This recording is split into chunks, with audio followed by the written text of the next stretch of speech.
everyone. I am Sacha, the youngest sister of Ate Arya. As the youngest, I am who I am now because of my sisters. They taught me everything I needed to know in life, lalo na si Ate Aryan, because she always had a quote or lesson to impart from anything.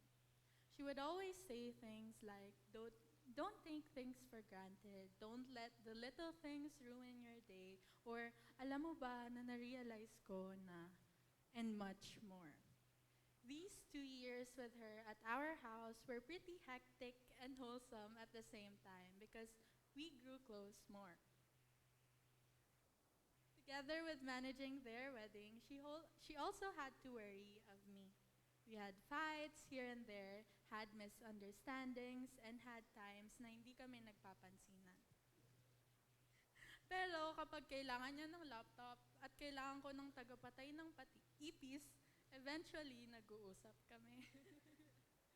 Ang natatandaan ko noon, nasabi niya, pagkaalis ni Ate Camille, ay huwag kami mag-aaway at if ever man mag-away kami, always remember to communicate. Hanggang doon, may lesson pa rin siya. It was hard kasi wala na noon si Ate Camille sa bahay tuwing umuwi kami. Siya kasi yung nanay talaga namin dalawa. Ngayon, I can't imagine going home without the both of them. But thankfully, we now have Evo. Kaya nakakabisita si Ate Camille sa amin. Tsaka may designated space na ako sa condo ni na ate. At kuya, joke lang po. Growing up with Ate Aryan was easy, as we three like to call it. Kapag kasama ko si Ate Camille, puro ganda at arte. Kapag naman si Ate Aryan, puro iba't ibang trip tsaka tawanan. She is a woman full of honor, humor, responsibility, and independence. I've always admired how she genuinely cares for other people and how hardworking she is dahil hindi siya mapapakali ng walang ginagawa. I've seen how both of you prepared for this wedding, buying gym memberships, teeth whitening, and a lot, sorry. And a lot more. Truly, both of you guys deserve not just a great wedding, but a happy, healthy, honest, and loyal marriage. To Kuya Jamie, thank you for making my ate happy, for always choosing to love her, and for cherishing her in every moment throughout those 15 years, which is half of your lives na today ko lang nalaman. Thank you also for being a kuya that I never had, for letting me borrow your camera sa paghatid, sundo, for helping me with assignments na, and a lot more. I hope that you enjoy growing old with her as much as we enjoyed growing up with her. With 15 years of marriage, what more is a lifetime? I love you both, not because of, but in spite of. Congratulations.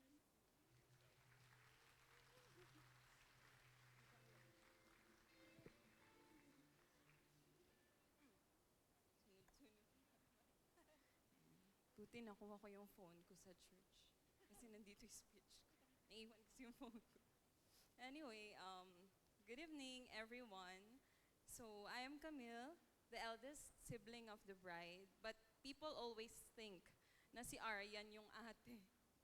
Mas mukha daw siyang mataray. Kaya napapagkamala na mas matanda. Diba? Sabi nga nila, ikakasal na pala yung ate mo. Tawa na lang ako. Pero syempre, dahil wedding mo ngayon, ikaw dapat yung bida. So, finally, 15 years in the making. Today is a day of celebration and a love for you two. And for me, a day of deep emotion. Don't get me wrong. To be honest, this is the future we always knew would come. And ito yung fear natin, sis. This day marks the start na tayong tatlong magkakapatid and daddy would take our own separate paths. I have a family, si Sacha mag-college na, and ikaw magkakaroon ka rin ng family. It breaks my heart na we'll never be in the same roof from now on. You can never turn back the times na nagchichismisan tayo sa kusina habang nagliligpit at nagluluto at yung isa nagwawalis kasi walang lamangan. Nagtuturoan kung sino yung gagawa ng utos ni Daddy. Na nag-uusap tayo ng lahat ng nangyayari sa araw natin bago matulog. Na magkakasama lang tayo at alam kong masaya yung puso ko kasi kasama ko yung mga kapatid ko. It's bittersweet because while love brings us new beginnings, it also asks us to let go of what used to be. But at the same time, sobrang happy ko dahil natupad yung isa sa mga pangarap mo and ito yung araw niyo ni Jamie. Super masaya kami for you both. So I stand here not just a sibling, but someone who has had the honor of growing up beside the most beautiful soul I know. For more than 30 years, we've shared more than just a roof. Ikaw ang kasama kong umiyak ng sobra at tumawa ng walang humpay. Alam natin ang mga pangarap tsaka sikreto ng bawat isa. We've shared even yung mga damit na makikita na lang natin suot na kahit walang paalam. Tapos magkakainisan pero wala naman choice kundi magbati. Sabay din maligo at sabay kumain. Yung karamihan sa ulam, ikaw yung nagluto. Kasi let's be honest, you're the better cook, which I really miss. And you're the smarter at mas matiyaga. And I admire you for that. All my life, kasama kita sa lahat.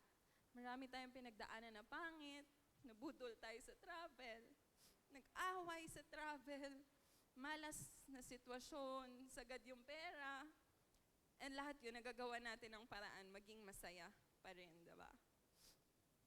Ikaw yung best friend ko, and Sacha.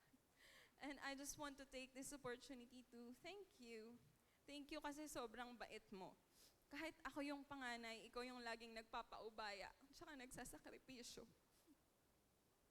Naalala ko nung bata pa tayo, birthday mo. So, same sa Pasko halos, diba? Kaya yung 3 Betty Spaghetti mo na dolls na gift ni Ninang, sa akin naman 2 lang kasi birthday mo. Pero yung gusto ko na pink is nasa'yo. I'm not sure kung naalala mo to, pero pumayag ka na mag-trade tayo. Napunta sa akin yung gusto ko. You even let me choose first kapag may mga bagay na torn tayo kung ano yung pipiliin. Kapag may balat ng chicken na tinitira mo for your last bite, kinukuha ko pa. Pang-asar lang. Also, thank you sa pagbubukas ng gate at pinto kapag pinaglalakan na ako ni Daddy. Kahit may pasok ka kinabukasan, isang tawag lang, kahit may reklamo ka, babangon ka pa rin for me. And lastly, thank you for taking care of Sacha. Thank you dahil ikaw yung laging nandyan para sa kapatid and daddy natin. Lahat ng needs and care, ikaw yung nagbibigay kay Sacha. Kaya alam ko, mamimiss ka niya ng sobra, di ba, B? Salamat sa pagiging malakas, tsaka matiisin para sa family natin. I know you have silent battles na hindi mo na sinasabi just so not to burden me. Pero alam ko na dinadala mo lahat. Hanga ako sa'yo. No wonder you'll be a good mom and wife in the future and now. Just remember that no matter where life takes us, no matter how far apart we may be, nothing will ever change the bond we share. Sisters forever. At the same time, I've seen your vulnerabilities, but I have no doubt that Jamie will be by your side. Through every high and low, always. Kaya Jamie, ikaw nang bahala sa kapatid ko. Kapag binabangungot siya, paggabi, lagi kasi itong binabangungot. Himasin mo yung likod, tsaka kuhanan mo ng tubig. Kapag ina-anxiety, kausapin mo siya, tsaka intindihin. Kapag nagugutom, nagiging hungry yan. Kaya ipagluto mo kung minsan. Yun yung mga ginagawa ko sa kanya na ikaw na ngayon, Jamie.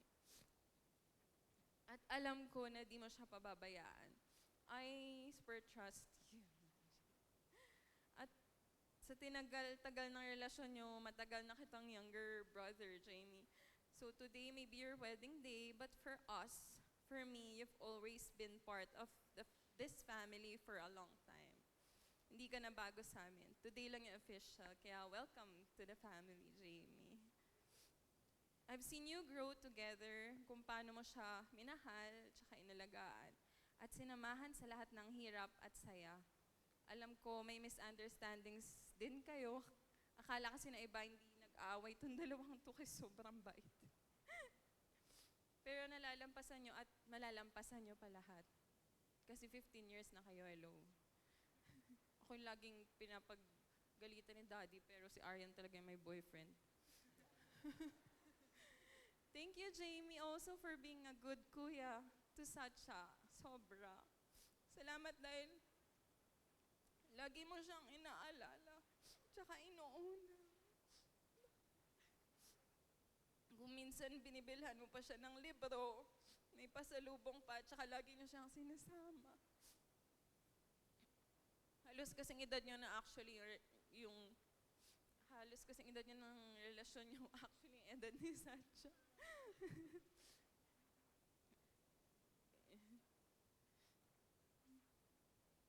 Kaya alam kong happy siya, ikaw ang kuya niya, aside from Kuya Josh na mabait din. Kung minsan, si Jamie po naghuhugas pa ng plato sa amin. Nagtutupi ng damit, grabe talaga.